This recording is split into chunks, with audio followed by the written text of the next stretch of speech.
Zveza za tehnično kulturo Slovenije je v sodelovanju z Biotehniško šolo Rakičan, Društvom Oračev Pomurja, Mestno občino Murska Sobota ter Kmetijsko-gozdarsko zbornico Slovenije v Prekmurju organizirala že 68. državno tekmovanje Oračev Slovenije ter 30. državno tekmovanje dijakov in študentov biotehniških šol v Oranju.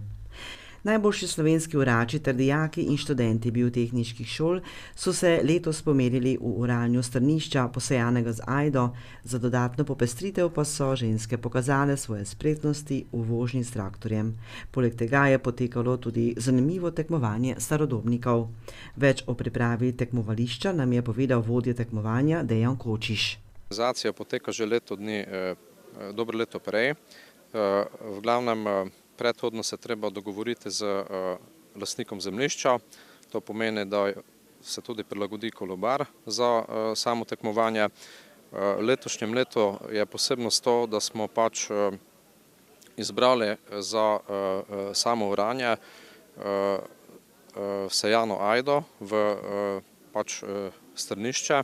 To pomeni, da so pogoji potem tudi v prvem dnevu in drugem dnevu si enaki. Tekmovalce, kot nam je povedal Kočiš, izbirajo že na sami šoli. Ta način, da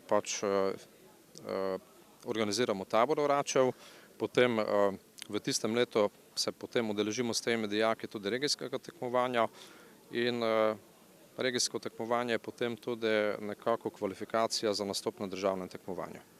Pri tekmovanju oračev se ocenjevanje izvaja po natančno določenih kriterijih, ki upoštevajo tehnično znanje, spretnost in kakovost izvedene brazde. Več o tem Franc Krpič. Pri tekmovalnem oranju se ocenjujejo več stvari pri oranju, se pravi najprej je razor, potem je izdelava krone, glavno oranje in pa zaključek oranja.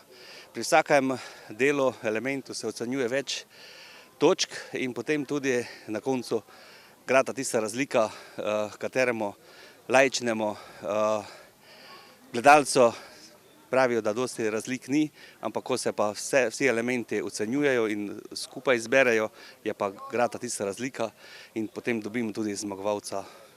Najprej regijskega, potem pa tudi danes tu v Rakičanu državnega tekmovanja, tako šol kot tudi krajnikov in pa obračalnih plugov.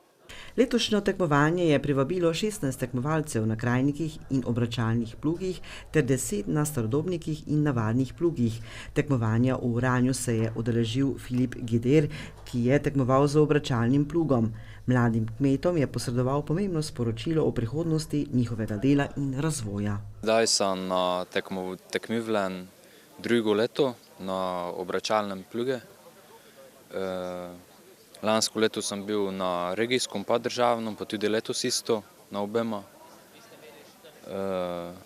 Oranje poteka po dolovčenu, prvo se odprej brazda, te se zaprej, te se dale orje.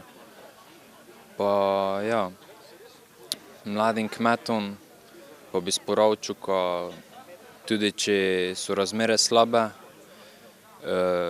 ko se ne obupa, ker brez kmetijstva pa itak življenje ne more dalje iti.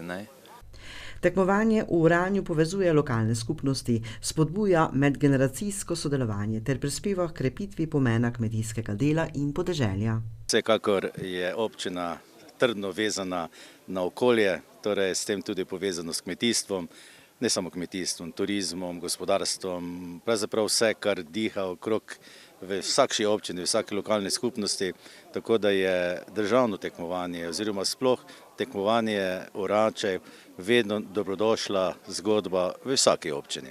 Jaz smatram, da smo danes tukaj v občini Murska Sobota v Rakičanu res naredili nekaj dobrega, dobro odločitev, konec koncev je tukaj kmetijska šola oziroma biotehnična srednja šola Rakičan, tako da si ta okolje tudi to zasluži. Ni treba recimo daleč nazaj pogledati, da so tukaj izhajali najboljši orači, ki so delali, bili zaposleni takrat v KG Rakičanu. In da mislim, da smo leta 2008 imeli tukaj državno tekmovanje, ki je bilo leto pred svetovnim, torej 2009, ko smo imeli svetovno v Moravskih Toplicah oziroma v Tešanovcih, in da so res nekateri dogodki, ki so trdno vezani potem, kar se tiče samega tekmovanja, kar se tiče oranja, ampak oranje ni samemu sebi namen, čez seveda so zraven tudi spremljajoči prireditve in dogodki in vse je vezano nekako na izobraževanje. In jaz še vedno trdim, da je lahko kvalitetno oranje tudi borba proti suši. Skupina Panvita skupaj z Biotehniško šolo Rakičan in Društvom oračev Slovenije, kot je povedal Virak, sodeluje vsa leta. Oranje ima za slovensko kmetijstvo velik pomen, saj predstavlja temeljno kmetijsko opravilo, ki vpliva na kakovost tal in predelka. Kljub temu pa je zanimanje mladih za tekmovanja v oranju manjše, kot je bilo včasih, kar izpostavlja tudi Virak. Če bi gledali z profesionalnega vidika, bi vsak, ki se začne ali se že ukvarja z kmetijstvom, bi moral v tej osnovi oranja nekako iskati svoj začetek, svoj zametek dela in preko spremljanja teh dogodkov v zvezi z tekmovanjem bi mu moralo biti kot neko vodilo v življenje kot kmetico. Na prizorišču se je oba dneva odvijal tudi pester spremljevalni program in predstavitev kmetijske mehanizacije. Najboljša dva orača, po eden iz vsake kategorije, plug krajnik in obračalni plug, se bosta naslednje leto udeležila svetovnega tekmovanja v oranju na Hrvaškem.